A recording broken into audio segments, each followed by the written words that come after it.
Hi ladies, so I know that we have some questions about how to use the Cuttlebug and what plates we have to use.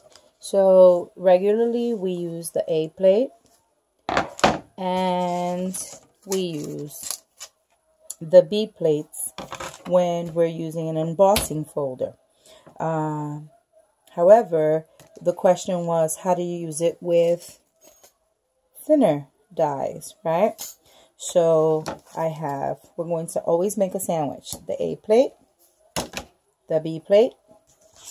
Here is my paper. Here is my die, or my thinlet, or framelit. So different companies call it different things. And here is my C plate. So then you take it and you put it through the machine. Let's see if I can get this. Push through.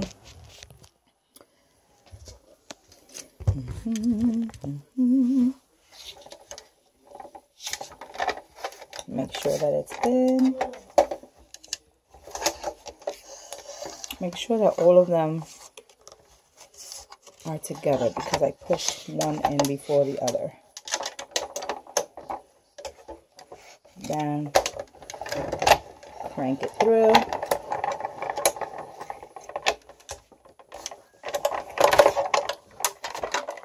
And it should cut perfectly. Yes, it did. How pretty. But what if you have the magnetic plate, right? So, again, for the magnetic plate, we would use, I'm going to use my longer ones.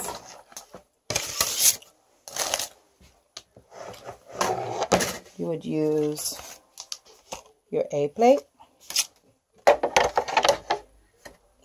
Yeah, that one's really long. And you would use both B plates. So you put one at the bottom. Oopsie. I'm going to break everything. Put one at the bottom. You place your paper. You place your die again. And then you cover it with the other B plate. If they're all warped like mine, just turn it the opposite way. Sorry. However, your magnetic plate goes in between A and the B's. So it should be A plate, magnetic, B, paper, your die, and B. So let's see. I'm going to move this a little bit back because if not, you'll not throw everything into your machine.